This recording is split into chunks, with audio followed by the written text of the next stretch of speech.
Ça va bien? Regardez-le dans les yeux. Avec l'amour du Seigneur, s'il va bien.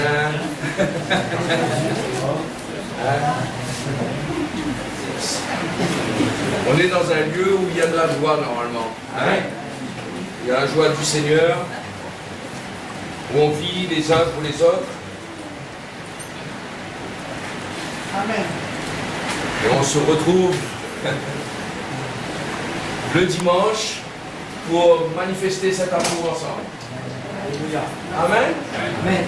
Moi j'ai de la joie à venir ici parce que je ne vous connais pas personnellement, chacun de vous. Je connais ce couple. J'ai de la joie à chaque fois que je les vois.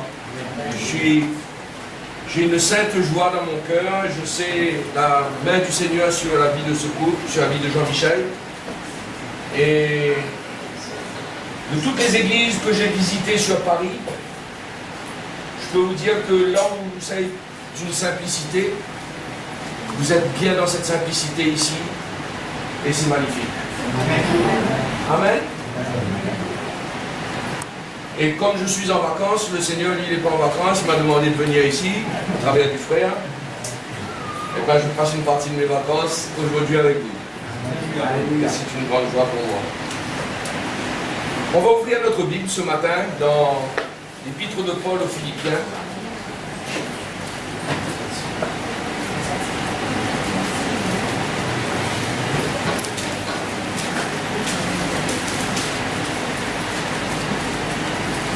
Et au chapitre 4.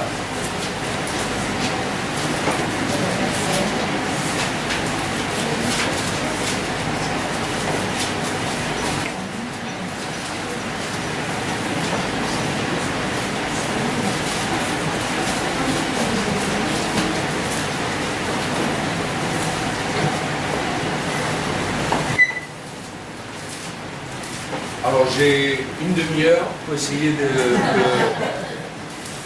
m'expliquer.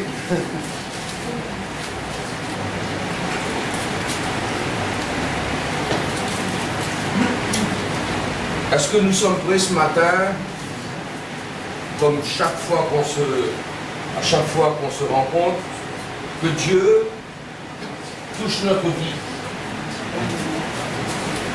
qu'il touche des points spécifiques, qu'il nous éclaire? Parce que le but de se rassembler, c'est de se voir les uns et les autres. Mais quand il nous parle, le Seigneur, il ne veut pas enrichir notre tête. Il veut toucher notre cœur, notre vie. Il faut savoir qu'aux yeux des hommes, nos vies sont cachées, parce que nous ne vivons pas les uns chez les autres. Mais le Seigneur connaît toutes choses. Il connaît toutes choses.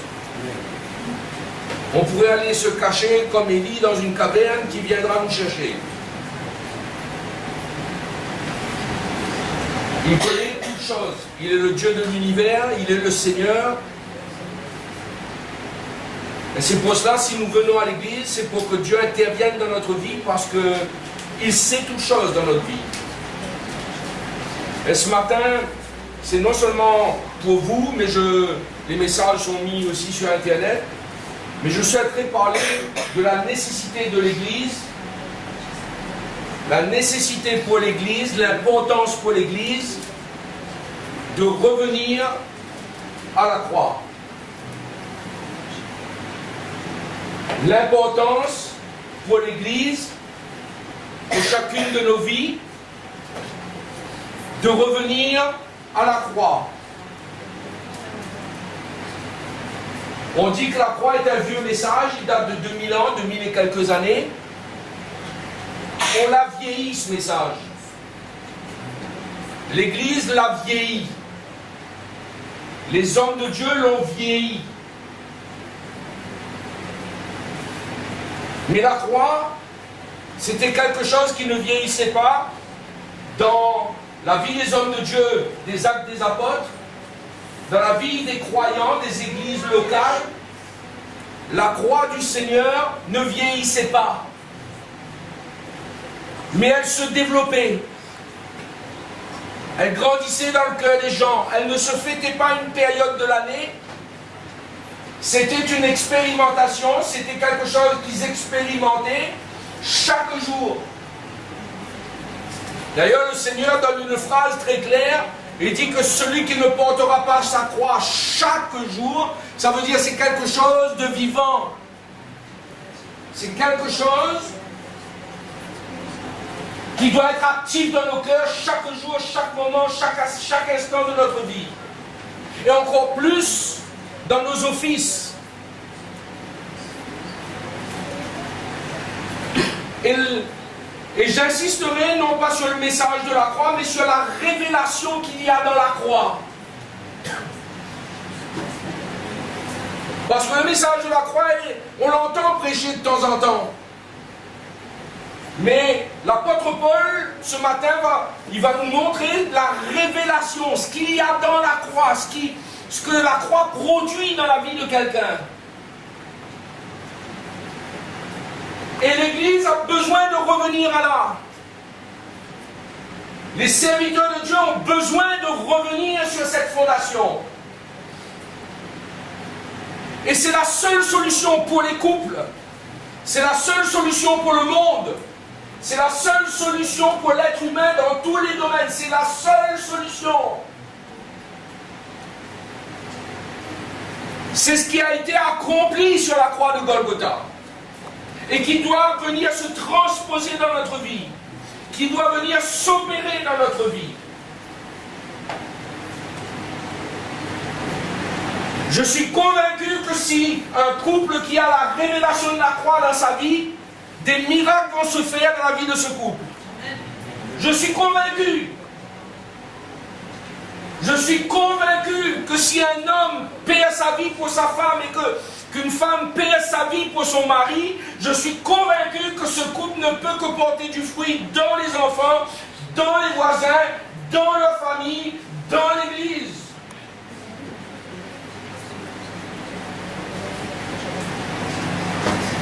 Et aujourd'hui, l'Église se tourne vers d'autres choses. Elle se tourne vers ce monde, elle se tourne vers des messages qui sont dans ce monde, qui attirent les yeux des gens, les croyants, vers les choses de la terre. Et c'est comme cela qu'un mari et un couple peut croire que la bénédiction de Dieu, c'est la richesse de la maison, mais qu'il perd de plus en plus, qu'il est appelé pour perdre la vie pour sa femme. L'Église perd de plus en plus ce message. Parce qu'on apporte 36 autres messages autour de cela. On apporte toutes sortes de choses pour emmener le regard des gens vers autre chose que sur ce qui s'est accompli sur la croix.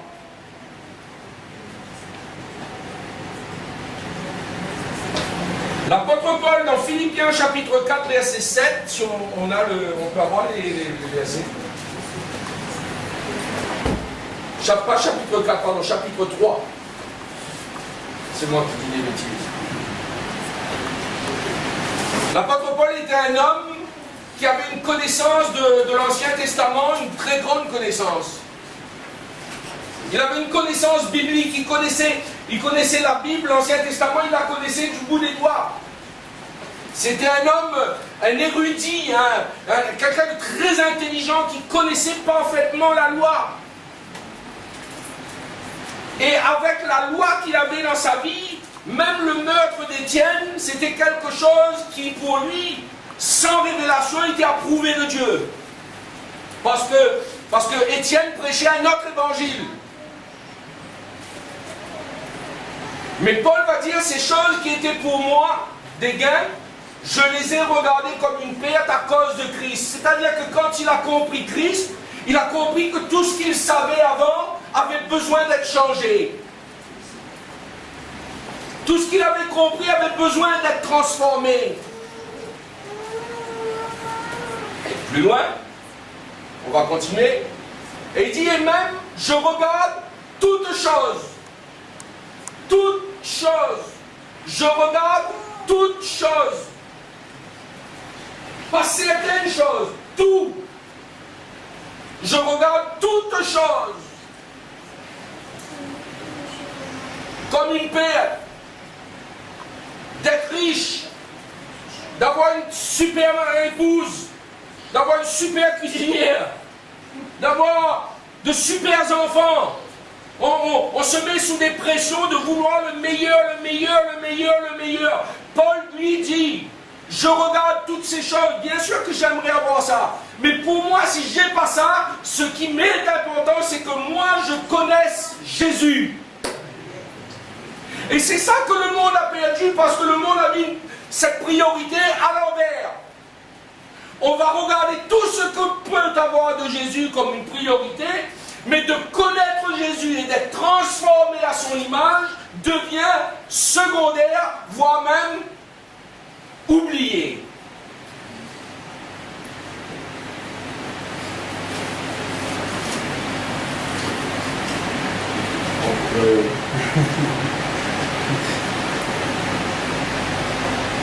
Je regarde toutes choses.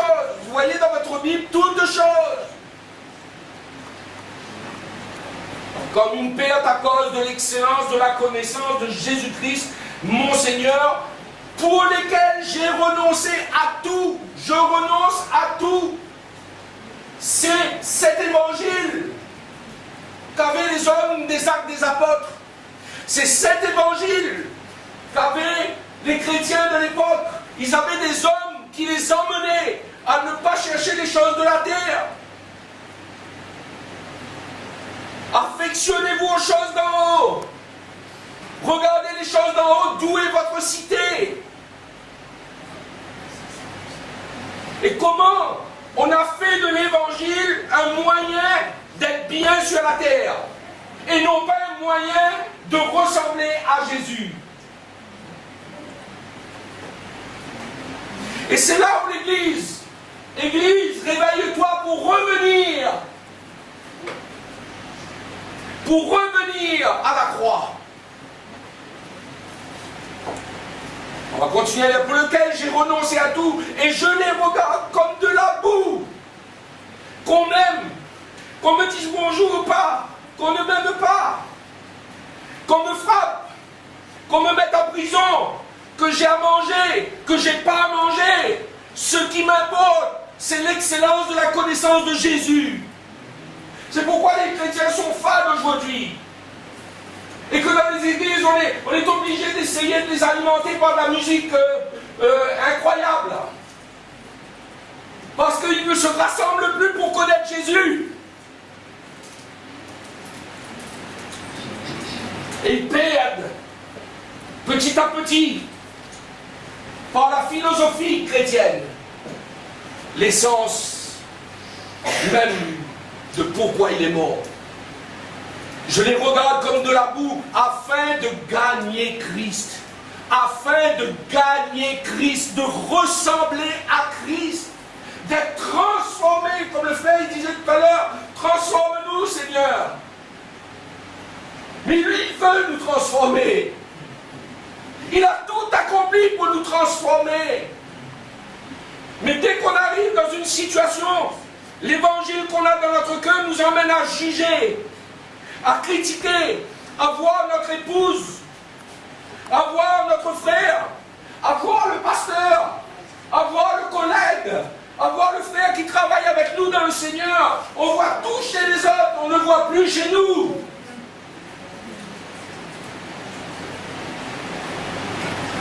Pourquoi? Parce que la croix, on pense à la croix à Pâques. On prêche la croix au jour de Pâques dans les religions.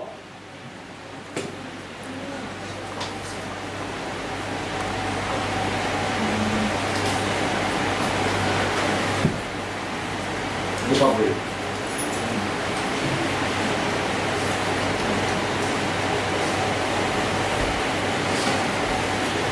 Paul avait reçu une révélation et d'être trouvé en lui, non avec ma justice. Je ne veux pas être ici avec ma justice. C'est moi qui ai raison, c'est lui qui a tort, c'est moi qui ceci, c'est lui. Lui. Le chrétien sans révélation, c'est toujours lui. Le chrétien sans révélation, c'est toujours son épouse, c'est toujours son enfant, c'est toujours l'autre, c'est toujours l'autre. Regardez votre voisin, vous allez voir, il ne va pas vous dire non. Et on va voir le pasteur, frère Jean-Michel, c'est ma femme qui n'est pas bon.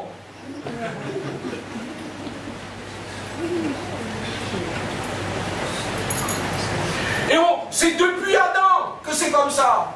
C'est pas moi, Seigneur, c'est elle. C'est depuis Adam que c'est comme ça. Depuis Adam, on a une nature chez nous. On a une nature qui nous éloigne de regarder à nous-mêmes. Et encore pire aujourd'hui, dans nos églises, on a un évangile qui nous pousse à chercher tout ce qui peut réjouir l'homme charnel. Il veut gagner, Christ non, hein, mais il veut donner 10% pour gagner 100%. Il veut prier pour gagner de l'argent, il veut prier pour gagner une jolie maison, il veut prier pour gagner une jolie femme, il veut prier pour gagner ceci, cela. Et l'évangile nous dit, cherchez premièrement quoi? Et toutes ces choses. Est-ce que le Seigneur veut ne pas nous donner ça? Non. Quand je vous dis que j'ai une joie dans mon cœur, c'est quand je vois ce garçon-là, comment le Seigneur le bénit, c'est parce que je sais qu'il cherche le royaume de Dieu avant toute chose. Dieu va nous bénir. Mais notre recherche, c'est de ne pas être avec lui, non avec ma justice, celle qui vient de la loi, mais avec celle qui s'obtient par la foi en Christ. La justice qui vient de Dieu. Quelle est la justice de Dieu? Pardonnez même si quelqu'un, vous savez, en fait j'ai noté quelque part, c'est d'accepter d'avoir tort quand vous avez raison.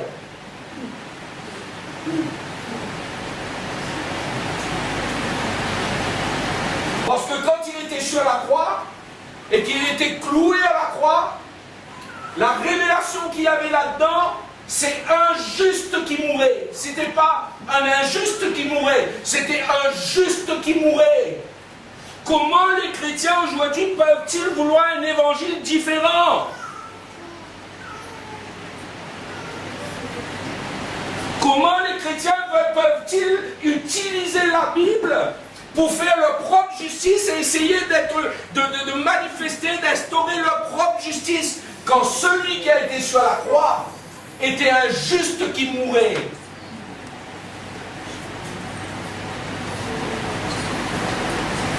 Et mon frère, si ton enfant, c'est toi qui as raison, et que toi qui es juste, meurs pour lui.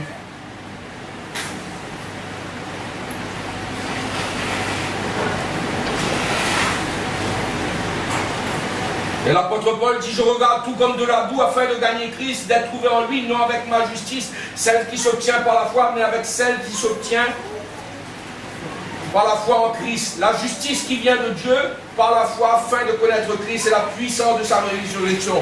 La communion. Je vais aller un petit peu plus loin, mon frère.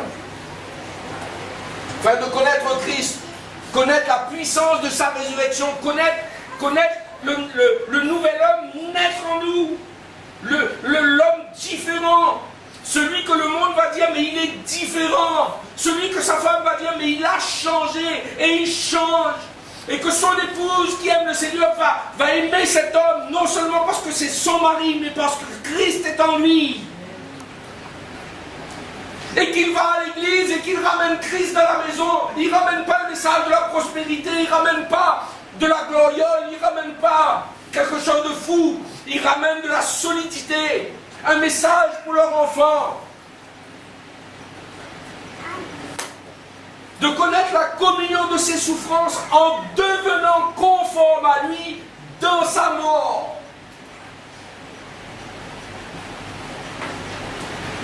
Paul dit, j'ai reçu une révélation de ce message. Moi, je dois disparaître. Christ doit grandir dans ma vie. Et chaque situation, chaque moment de la vie est une occasion, quand on a une bonne fondation dans notre cœur, de grandir.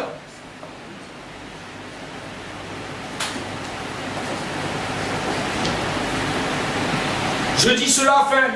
Alors on va continuer. Pardon, c'est le vent qui a donné ma page.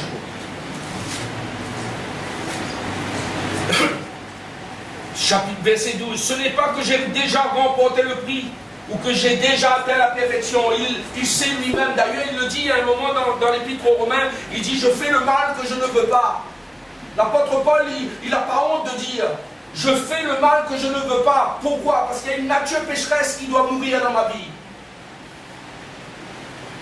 Mais il dit ce n'est pas que j'ai remporté le prix ou que j'ai atteint la perfection, mais je cours pour tâcher de le saisir. Quelle course avez-vous dans votre cœur? Quelle est la course que vous avez? Qu'est-ce que vous voulez saisir? Qu'est-ce que vous voulez prendre? Qu'est-ce que vous voulez avoir dans votre vie chrétienne?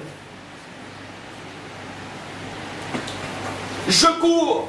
Voilà les hommes qu'ils avaient à leur tête à l'époque.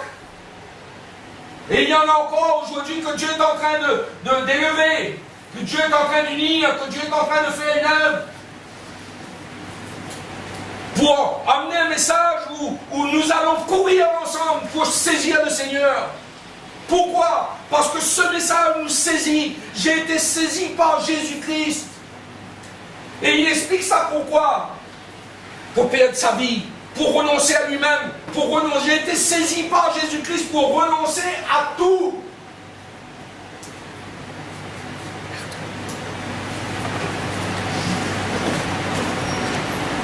J'ai été saisi par Jésus-Christ pour renoncer, puisque moi aussi j'ai été saisi par Jésus-Christ. Ah mes frères, c'est difficile L'évangile n'a jamais été facile. Ceux qui vous disent que l'évangile, venez, vous serez bénis, bénis, vous aurez, oh là là, mais bien sûr que vous serez bénis, parce que vous allez être changés, vous allez être transformés.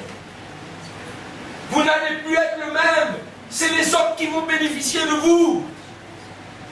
Ce n'est plus vous qui allez bénéficier de vous-même. Ça, c'est l'évangile. C'est les autres qui bénéficient de nous. Amen. Amen.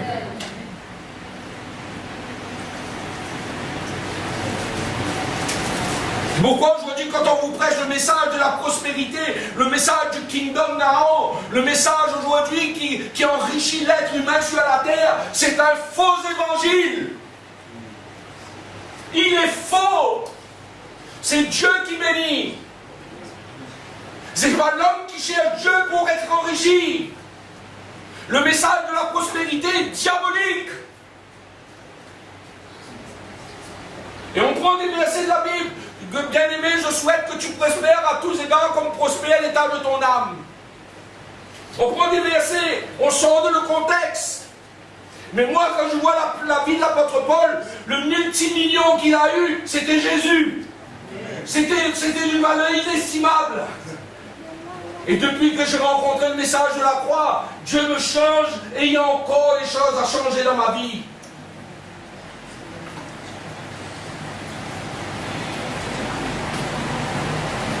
Le verset plus loin. Voilà le cœur de cet homme. Frère, je ne pense pas l'avoir saisi, mais je fais une chose. J'oublie ce qui est en arrière. Il n'y a pas de loi, il n'y a pas mon passé, il n'y a rien. C'est aujourd'hui, qu'est-ce que je veux vivre? Je me porte vers ce qui est en avant. On va dire plus loin. Je cours vers ce but. Je veux ressembler. Je viens à Épinay. Je viens trouver le frère Jean-Michel. Je viens trouver son épouse. Je viens vous trouver. Je viens pour être transformé. Je viens pour vivre la croix. Je viens pour perdre ma vie. Je viens pour être encouragé à perdre ma vie. Pour un chrétien aujourd'hui, ils font une figure qui est longue comme ça parce qu'ils ont un moment difficile financier. Après, il y en a qui ont des moments difficiles financiers perpétuels. Mais vous savez pourquoi? Parce qu'il faut qu'ils mettent de l'ordre dans leur vie. Mais tous les moments difficiles sont bénéfiques pour un homme. Tous les moments difficiles. Un enfant exécrable est bénéfique pour vous.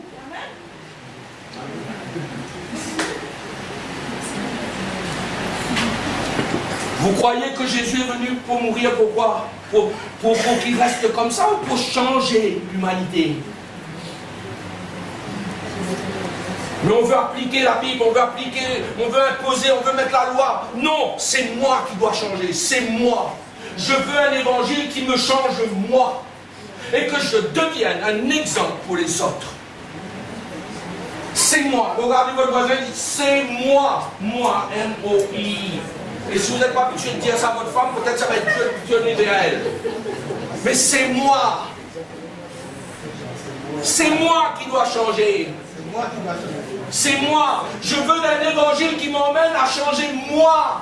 Qui m'emmène à me repentir moi. À me changer moi. Mais personne d'autre. C'est pas les autres qui doivent changer. Et quand je viens prêcher dans une église, je réalise que des fois je prêche, des fois un peu dur, un peu ceci. Je veux changer dans ma manière de prêcher. Je veux être un autre homme. Je veux être un autre serviteur. Tout le monde vient à l'église pour perdre sa vie. C'est la révélation que Jésus a laissée dans le cœur de Paul et des autres hommes.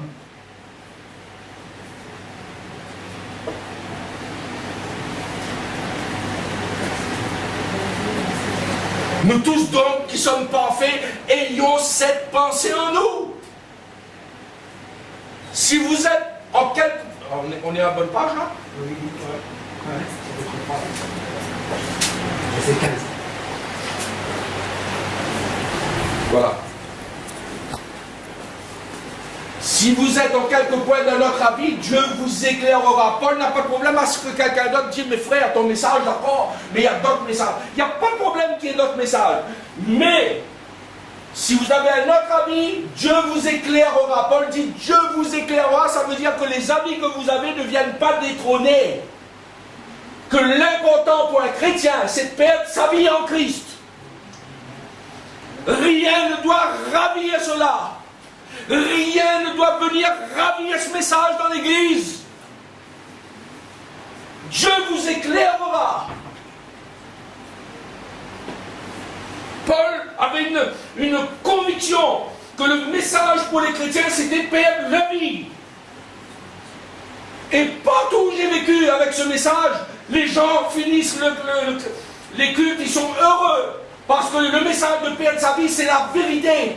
On la prend ou on la laisse. Mais il n'y a pas d'accusation, c'est l'appel de Dieu. Plus loin, j'essaye de faire le plus vite possible. Seulement au point où nous en sommes parvenus, marchons sur ce pas-là. Vous avez un autre avis, il n'y a pas de problème. Mais là où nous sommes aujourd'hui, où nous entendons, allons entrer dans ce chemin-là. Plus loin. Soyez tous mes imitateurs. Voilà ce qu'il disait. Mais qu'est-ce qu'on imite dans l'église aujourd'hui? On veut être comme certains prédicateurs qui volent dans la classe business class. Je viens dans ton église que si j'ai un voyage ou s'il faut dormir sur une roche, non. Moi, j'ai connu des frères dernièrement, ils ont voulu aller à Madagascar. Vous connaissez Madagascar? Ils auraient voulu avoir un 5 étoiles. Et ils sont arrivés dans la boue, sous une tente. Et la mission, elle est partie en flop, parce qu'on veut partir dans ces pays-là avec le business class.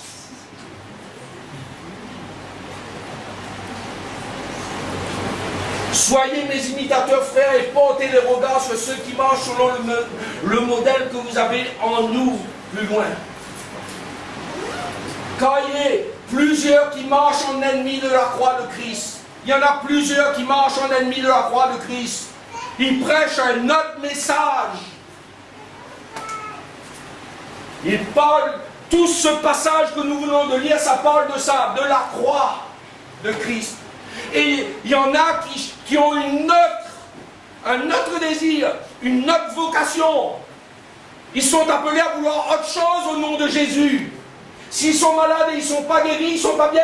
Bien sûr que Dieu guérit, mais si Dieu ne te guérit pas, la paix, la joie d'être comme tu es et de vouloir continuer, parce que Dieu est maître de l'univers.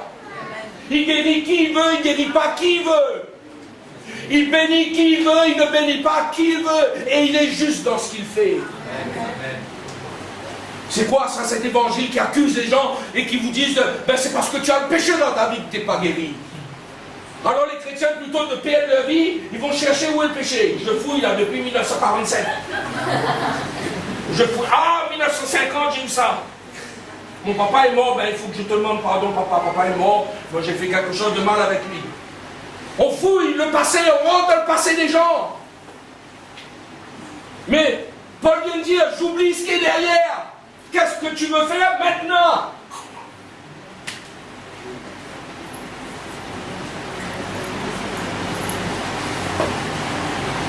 Qu'est-ce que tu veux faire maintenant?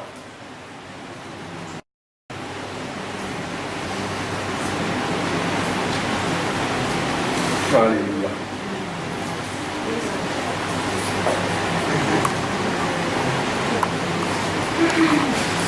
Je vous en ai souvent parlé, je parle maintenant en pleurant, leur fin sera leur ventre. Juste après je vais juste raconter une histoire, mais la fin, ils ont pour Dieu leur ventre. Ils ont pour Dieu leur ventre, tout pour la terre, tout pour moi. Il faut le bon, il faut le repas, il faut ceci, il faut cela, il faut ceci, il faut cela. Si on n'a pas ça, Dieu n'est pas avec nous. Eh bien, Dieu était avec Daniel dans la fosse au lion. Dieu était avec Paul, lapidé 3 fois, pas 3 fois, 40 coups moins 1. Quand vous lisez la vie de ces hommes, Abraham a quitté. Dieu lui dit de quitter son palace pour aller dans un endroit où il ne sait même pas où il doit s'en aller. Mais aujourd'hui, l'Église est perdue parce qu'ils cherchent un endroit où ils sont sûrs. Les chrétiens veulent aller dans un endroit où ils sont sûrs. Ils veulent rencontrer des gens qui sont bien, mais quelqu'un qui va venir ici, qui arrive d'Épinay et qui fume 3 pétards longs comme ça. Et aujourd'hui, on est dans un monde de terrorisme. On juge, mais où est la voix de l'Église? Le seul message contre le terrorisme, c'est la croix de Jésus. C'est le seul message. C'est d'être prêt, comme Paul dit, quand on a pris sa ceinture, on a dit à qui appartient cet homme, un prophète a dit à qui appartient cette ceinture. Et il disait, mais celui qui a cette ceinture, il va être lapidé en arrivant à Jérusalem. Et tout le monde a dit, mais Paul, c'est ta ceinture, il ne faut pas que tu ailles à Jérusalem parce qu'on va te caillasser, on va te battre, on va te battre à mort. Paul dit, mais attendez les gars, pourquoi vous essayez de me triturer dans mes émotions? J'irai à Jérusalem, je suis prêt non seulement à être caillassé, mais je suis prêt à mourir.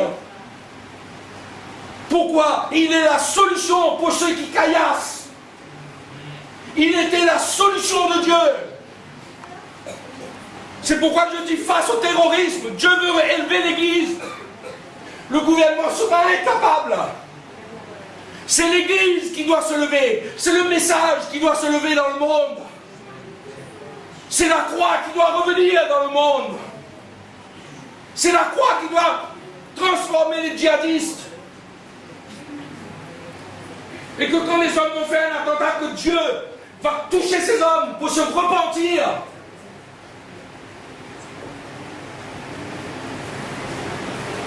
Il y avait une seule chose qui pouvait arrêter le djihadiste Paul. La révélation de la croix. Et quand il était sur la croix, il a compris qu'il ne fallait pas tuer. Il fallait donner sa vie pour lui.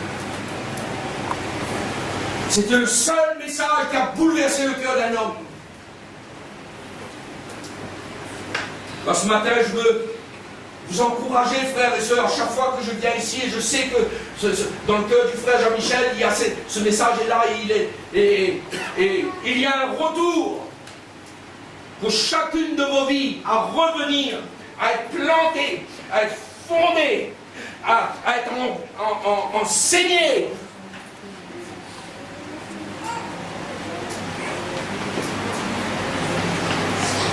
Christ est ma vie, dit Paul. Christ est ma vie, la mort m'est un gain. La pauvreté m'est un gain. Une vie difficile m'est un gain. Ne pas avoir d'argent, c'est un gain. Tomber sur quelqu'un au travail qui m'en veut, c'est un gain.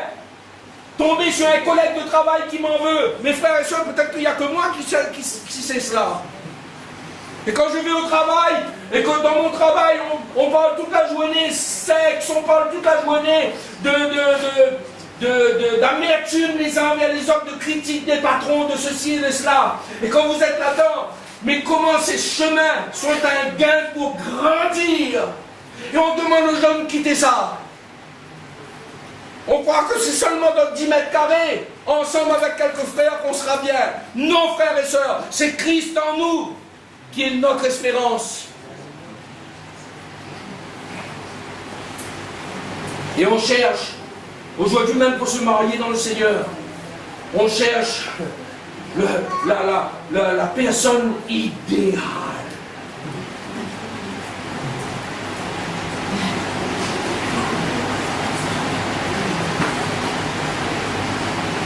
Vous savez pourquoi? Parce qu'on a un évangile qui nous emmène vers l'idéal terrestre.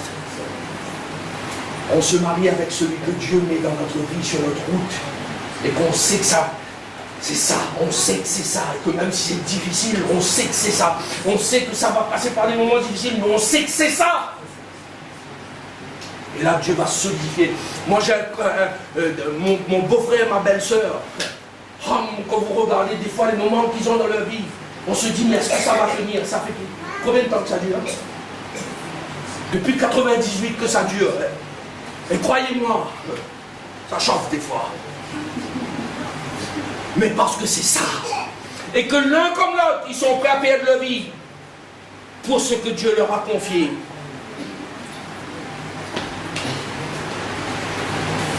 Qu'est-ce que vous voulez ce matin? Quel évangile voulez-vous? Vous avez été saisis pourquoi? On va se mettre debout. On a été saisis pourquoi, frères et sœurs? Pourquoi vous venez à l'église? Pour le frère Jean-Michel? Bien sûr. Hein? Bien sûr, je viens pour mon frère. Bien sûr, je viens pour vous. Mais ce matin, s'il y a eu quelque chose entre moi et mon épouse, je vais aller la voir et lui dire, là, je dois changer. Je dois changer. La croix a besoin de venir dans ma vie. Et l'Église a besoin d'être saisie de nouveau. L'Église a besoin d'être saisie de nouveau. Et pour que l'Église soit saisie, les prédicateurs doivent être saisis. On vient à l'Église pour une seule chose. Une seule chose. Une seule. Christ. Ressembler à Christ.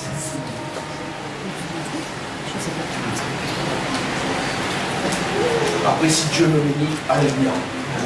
Après, si Dieu nous donne de belles choses, alléluia. Mais Christ est ma vie. Vous voulez vous mettre debout, s'il vous plaît? Christ est ma vie.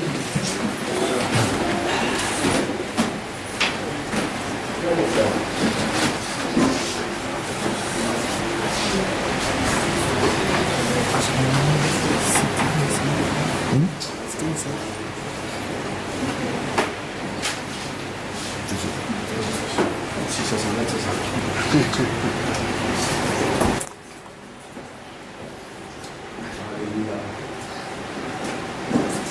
La nécessité de revenir, d'être saisi par la révélation de la croix.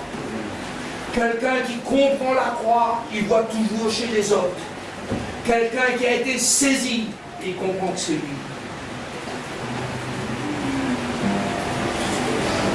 Si tu rentres chez toi et que tu vois c'est toujours les autres qui doivent changer, bien sûr qu'on peut constater qu'un changement est nécessaire chez les autres. Mais pour que ce changement arrive, moi, je veux changer. Je veux devenir libre de ce que les autres sont. Je veux être Christ. Je veux être comme lui. Je veux le connaître lui. Je veux partager, avoir une communion avec lui. Montre-moi, Seigneur, ce que je dois faire. Je veux être comme toi. Il y a certaines choses. Montre-moi ce qui doit mourir dans ma vie. Ça, c'est le langage chaque jour d'un chrétien. Montre-moi ce qui doit mourir dans ma vie.